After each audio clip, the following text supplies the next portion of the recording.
साथियों नमस्कार। और आज संभावना के हमारे इस न्यूज़ स्टूडियो पर आना हुआ है मोटिवेशनल गुरु फूलदास साहू जी का। फूलदास साहू जी का इससे पहले हम लोगों ने फेसबुक पर लाइव इंटरव्यू लिया था और एक लंबे अरसे बाद मोटिवेशनल गुरु फूलदास साहू जी का। फूलदास साहू जी का इससे पहले हम लोगों ने फेसबुक पर लाइव इंटरव्यू लिया था और एक लंबे अरसे बाद एक बार फिर से आना हुआ है। और आज हम फिर से नए विषयों के साथ होंगे। क्या नया लेकर आज हमारे साथ आए हैं मोटिवेशनल गुरु, माइंड ट्रेनर के रूप में जाने जाते हैं फूलदास साहू जी का अपना एक अलग बड़ा दायरा है। उनका परिचय मैं समझता हूँ कि सूरज को दिए दिखाने जैसा है और आज हम फिर स्वागत करते हैं उनका। तो सबसे पहले फूलदास साहू जी, आपका स्वागत है संभावना स्टूडियो पर। Thank you sir. और हम जानना चाहेंगे कि नया क्या आप बताना चाहेंगे कि लगातार जो है लोग डोमिनेट हो रहे हैं कोविड काल के साथ कहें या आज के दौर में अगर कहा जाए तो मानसिक हरासमेंट बहुत ज़्यादा है। लोगों को रोजगार के लेकर के हो या अपने दैनिक जीवन को लेकर के, हर तरह से लोग उलझे हुए हैं। किस तरह से वो अपने इस उलझन को सुलझा सकते हैं? बराबर है साथियों, सबसे पहले मैं बताना चाहूँगा, मन ही ईश्वर, मन ही देवता और मन से बड़ा न कोई। मन उजियारा जब जब फैले, जब उजियारा हो। साथियों, कोविड काल से निपटने के लिए आज तमाम तरीके से शोध हुआ। तमाम शोध में ये पता चला कि इन सबसे निपटने का एक रामबाण इलाज है और वो है हमारा इम्यून सिस्टम। यदि हम सब अपने इम्यून सिस्टम को यदि बढ़ा दें, और इम्यून सिस्टम को बढ़ाने के लिए चाहिए सकारात्मक सोच, आपका प्रॉपर आत्मविश्वास और सकारात्मक रूप से किसी भी कार्य को करना आगे। जो आपको लगातार एक दिशा पर आप चलेंगे तो आपका इम्यून सिस्टम भी बेहतर रहेगा, क्योंकि प्रॉपर आपके पास काम है, प्रॉपर डिजाइनिंग है। ज्यादातर लोगों को मैं ये सिचुएशन में मैं देखा हूं प्रशांत जी, आपको बताना चाहूंगा कि अभी इस सिचुएशन में कोविड काल के बाद लोग हताश, निराश और उदास हो चुके हैं। उसे समझ ही नहीं आता कि मैं क्या करूं आखिर, और इस चलते वो एक दिशाहीन जहाज की तरह चल रहे हैं। आप जानते हैं, और मैं हमारे युवा साथियों को पूछना चाहूंगा, क्या दिशाहीन जहाज कभी भी अपने मंजिल तक पहुंच पाया है? नहीं पहुंच पाता। इसलिए हमें एक सिस्टम पर चलना है साथियों, और सिस्टम पर चलने के लिए सबसे पहले यदि हम कोविड से बाहर निकलना चाहें तो हमारा इम्यून सिस्टम हमें हेल्प देगा। तो हमें अपना इम्यून सिस्टम पहले मजबूत करना है, हमारे अपने सेहत पर ध्यान रखना है। दूसरी चीज है कि हमारे पास एक प्रॉपर प्लेटफॉर्म हो, जिसे हम बोलते हैं कि गोल, सेट योर गोल। यानी आपके पास यदि गोल है प्रॉपर, तो उस दिशा पर अगर आप चलेंगे तो सफलता निश्चित रूप से आपको मिलेगी। एक बड़ी बात आती है कि शिक्षा तो ले लेते हैं, बड़ा एजुकेशन होता है उनके पास, तमाम ड्रीम होते हैं, गोल से तैयार कर लिए होते हैं, लेकिन रोजगार की बात जब आती है तो वो एजुकेशन के बाद वो नौकरी की जब तलाश में होते हैं तब वहां पर उन्हें लगता है कि कंपटीशन का बेहद जबरदस्त दौर है, जबरदस्त कंपटीशन चल रहा है। और ऐसे समय में हरासमेंट होता है, लोगों के मन में कई तरह से सवाल होते हैं, और एक बड़ी चिंता की बात है कि कम उम्र में लोगों का सुसाइड की ओर ध्यान चला जाना और सुसाइड की ओर तैयार हो जाना। इसका कारण ये है प्रशांत जी, जो मैं समझ पाया हूं कि देखो, लोगों के साथ क्या होता है कि जब वो कोई भी काम को करते हैं, तो कोई भी काम जब करते हैं तो उस समय उसे ध्यान देने की जरूरत है कि मुझे क्या करना है। और सुसाइड जैसे प्रॉब्लम कहीं आता है, या बच्चों का अनकॉन्शियस होना, इसका सीधा सीधा कारण है कि उसके पास एक प्रॉपर लक्ष्य का ना होना। यदि उसके पास प्रॉपर लक्ष्य हो जाए तो कैसे भटकेगा भला? लक्ष्य का प्रॉपर नहीं होना यही भटका देता है, उसे समझ ही नहीं आता कि मुझे क्या करना है। और इस कोविड के बाद यदि मैं एजुकेशन सेक्टर को लेकर के यदि बोलूं, तो बच्चे अभी तक समझ नहीं पा रहे हैं कि उसे शिक्षा जैसे लेना चाहिए, क्योंकि उसके पूर्वाग्रह पर यदि हम ध्यान दें तो पूर्वाग्रह पर यदि ध्यान दें तो स्कूल पर जाता है, बच्चे क्लास में बैठता है, क्लास में बैठने के बाद होमवर्क करता है, उसके बाद वो कुछ आगे रिजल्ट तक पहुंच पाता है। अभी लॉकडाउन के बाद ऐसा हुआ है कि अब क्लासेस ऑनलाइन होना शुरुआत हुआ है, कहीं बराबर सुविधा नहीं मिल पाता, नेटवर्क नहीं मिल पाता, इस चलते वो बराबर एजुकेशन ले नहीं पा रहे हैं, और इस चलते उसके अंदर एक तनाव होता है, बॉडी के अंदर केमिकल तनाव होता है कि जब वो कोई चीज को प्रॉपर ले नहीं पाते तो उसके अंदर तनाव पैदा होता है और उससे अंदर ही अंदर खोखला करता जाता है कि जी मैं इस बार यदि अपने क्लास में सफल नहीं हो पाया, पास नहीं हो पाया, मुझे उस मार्क्स की भी जरूरत है जिस मार्क में जाना चाहता हूँ, अगर मुझे नहीं मिल पाया तो फिर मेरा क्या होगा। इस चलते वो सोच करके बहुत कुछ नहीं कर पाते हैं। तुझे इन चीजों से बाहर निकलना होगा। दूसरी चीज, प्रॉपर लक्ष्य नहीं होने के वजह से, और चूंकि बच्चे का जो जीवन पहले क्लास स्कूल तक रहा और अभी हाथ में स्मार्टफोन आने के वजह से इसका ध्यान बढ़ चुका है। बच्चे समझ नहीं पा रहे हैं कि हमें क्या पढ़ना है क्या नहीं पढ़ना है।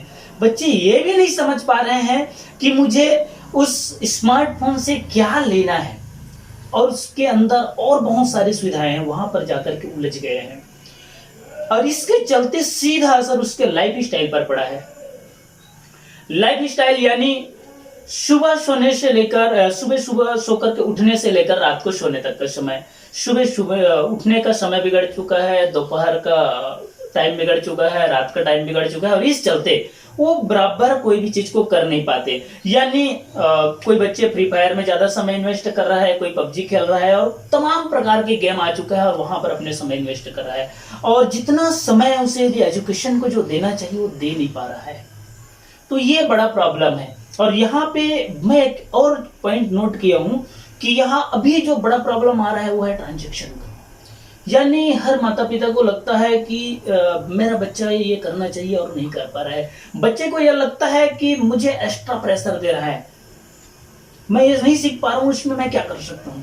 तो यहाँ पे एक बड़ा प्रॉब्लम आ रहा है ट्रांजैक्शन का। तो ट्रांजैक्शन को लेकर के टीचर के साथ बैठ करके कम्युनिकेशन करने की जरूरत है, बैठकर पेरेंट के साथ भी कम्युनिकेशन करने की जरूरत है।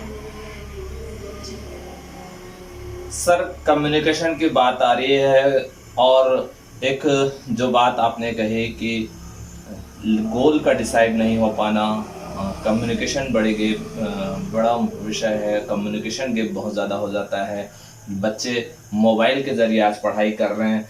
ऑनलाइन पढ़ाई करना और उसके बाद का जो परिणाम है, ये कितना सार्थक है ऑनलाइन पढ़ाई करना, और किस तरह से हम कम्युनिकेशन गैप को दूर कर सकते हैं? जी, तो प्रशांत जी मैं बताना चाहूंगा, इसके लिए हमें थोड़ा सा पीछे जाने की जरूरत है, क्योंकि हम जो कुछ भी करते हैं इसके पीछे हमारा बिहेवियर, हमारा व्यवहार ही जिम्मेदार होता है। और हम यदि पूर्वाग्रह देखें तो पिछले कई सालों का हमारा जो पढ़ाई जो हुआ है, डायरेक्ट हुआ है, टेबल होमवर्क कंटिन्यूस चलते, तो अभी एक नया आया है, तो ये हमारे सभी स्टूडेंट के लिए एक नया चैलेंज हो जा रहा है। फिर भी हमारे तमाम बच्चे लगातार इस पर संघर्ष कर रहे हैं, आगे बढ़ने का प्रयास कर रहे हैं, और मैं देख पा रहा हूँ इन चीज़ों पर लगातार बहुत प्रयास कर रहे हैं। इसके साथ यदि मैंने जैसे कहा कि इसके पीछे जो बिहेवियर जो है, उसका व्यवहार जो है, उस पर यदि हम जाएं तो ट्रांजैक्शन को जाकर देखने की जरूरत है। और आपको आज मैं बता रहा हूँ इस मंच के माध्यम से, संभावना न्यूज के माध्यम से, क्या होता है प्रशांत जी कि हम अचानक आज बदलाव चाहते हैं सिचुएशन के आधार पर, व्यवस्था के आधार पर। बाकी हमारा जो माइंड जो है ये बहुत पहले से ही तय कर चुका होता है, किसी व्यक्ति को लेकर के, किसी शिक्षा संस्थान को लेकर के, पढ़ाई लिखाई को लेकर के, और सेल्फ आत्मविश्वास के प्रति। जैसे कि एक मानसिकता जो होता है, मानसिकता के अंदर क्या होता है कि बच्चा पहले से तय कर चुका होता है किसी भी काम को लेकर के, चाहे वो अपने पूरे लाइफ को लेकर के हो, चाहे एजुकेशन के लेकर के हो, चाहे माता पिता के व्यवहार को लेकर के हो, चाहे अपने चित प्रचित दोस्त या रिश्तेदार को लेकर के हो। पहले ही उसके दिमाग में एक फार्मूला सेट हो चुका रहता है। जैसे कोई भी चीज को अब करना है तो पहले उसके दिमाग में क्या आता है कि सबसे पहले आता है आई एम नॉट ओके योर, इस काम को मैं बिल्कुल नहीं कर सकता, लेकिन वो कर सकता है। और इस चलते वो अपने आप को खिचौड़ा लेता है और उसे महसूस होता है कि ये काम मैं नहीं कर सकता, और अपने आप को हमेशा पीछे खींचने का काम करता है, और वो अपने व्यवहार में ज्यादा कुछ बदलाव नहीं ला पाता और बिल्कुल संकुचित हो जाता है लड़का। दूसरे तरीके की जो व्यवहार जो हमारे अंदर जो कन्फर्म होता है, जो हमारे मानस पटल में जो सेट है, वो होता है कि I am okay, you are not okay. कुछ काम ऐसे होते हैं जो काम वो बहुत पसंद करते हैं कि इस काम को मैं कर सकता हूँ, बट वो नहीं कर सकते, और इस चलते उसे लगता है कि और मुझे कोई बदलाव करना है, और वो करने प्रयास नहीं करते, उसी के अंदर रहता है। तीसरे नंबर की जो चीज है सर, वो आता है कि I am not okay, you are not okay, यानी ये काम जो है मैं भी नहीं कर सकता और वो भी काम नहीं कर सकता। बहुत सारे बच्चों के अंदर में ऐसा सेट है कि जो मुझे सिखा रहे हैं वो मैं सीख नहीं पा रहा हूँ, जो मेरे अंदर नॉलेज होना चाहिए मैं नॉलेज ले नहीं पा रहा हूँ, या उसे लगता है कि जिस फॉर्मुलेशन पर दे रहा है, जिस फ्लो पर दे रहा है, वो दे जो रहा है वो भी सही नहीं है। तो इस चलते वो मान लेता है कि आई एम नॉट ओके और नॉट, यानी मैं भी नहीं कर सकता और मुझे सिखा भी नहीं सकता। तो यहाँ पर एक बड़ा बदलाव की जरूरत है। जो सबसे इंपॉर्टेंट जो फैक्टर है वो होता है कि I am okay, you are okay.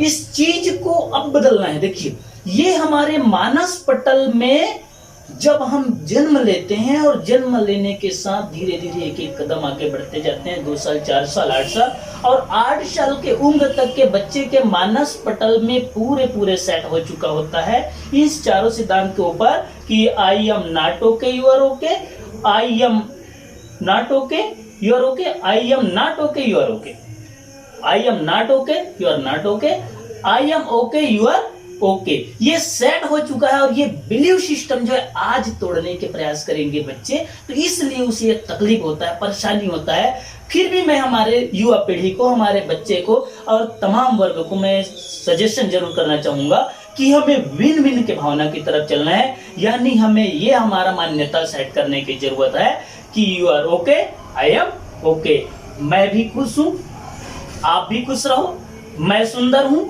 आप भी सुंदर रहो, मैं बेहतर स्टूडेंट हूं, आप भी बेहतर स्टूडेंट बनिए, मेरा करियर बेहतरीन होने वाला है और आपका भी करियर बेहतरीन होने वाला है। आप सुने किस तरह से मोटिवेशनल गुरु, माइंड ट्रेनर, पर्सनालिटी डेवलपमेंट के संचालक, अडिल माइंड इंस्टीट्यूट के संचालक फूलदास साहू जी किस तरह से हमें अपने ज्ञान की ऊर्जा से हमें सराबोध कर रहे थे। हमने सुना, देखा, उनसे जानकारी मिली कि किस तरह से हमें मोटिवेट रहना चाहिए।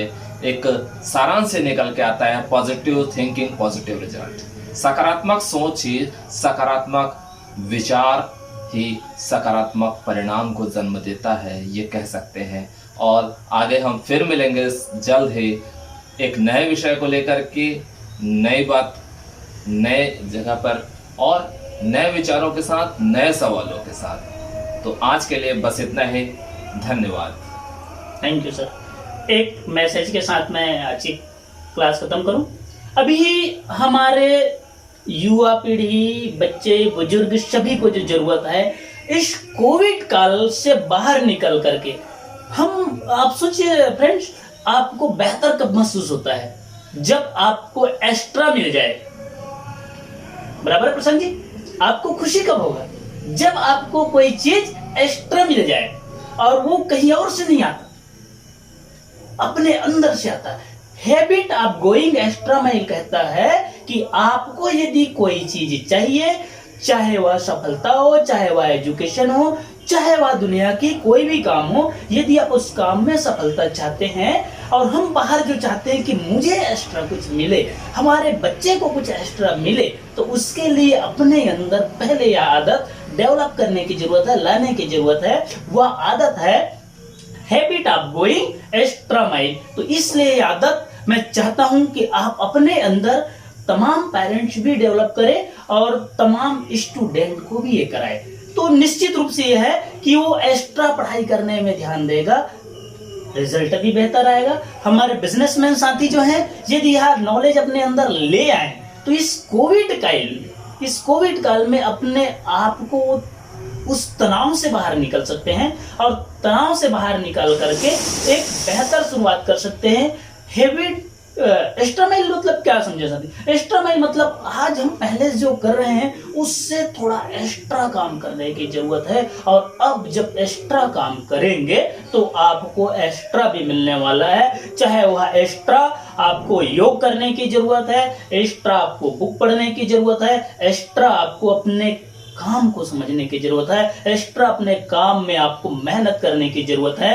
यदि आप काम करेंगे तो काम के साथ आपका परिणाम बदल जाएगा, परिणाम बदलेंगे तो आपका लाइफ बदल जाएगा। इन्हीं शुभकामनाओं के साथ मैसेज देना चाहूंगा कि कौन पहुंचा है अपने आखिरी मंजिल तक, अभी तो पूरे आसमान बाकी है। तुम्हें लगता है कि मैं उड़ने की काबिल नहीं, पर मैं जानता हूँ फ्रेंड्स, अभी भी आपकी पंखों में जान बाकी है, जिंदगी की आखिरी उड़ान बाकी है। Thank you, all the best, जय हिंद।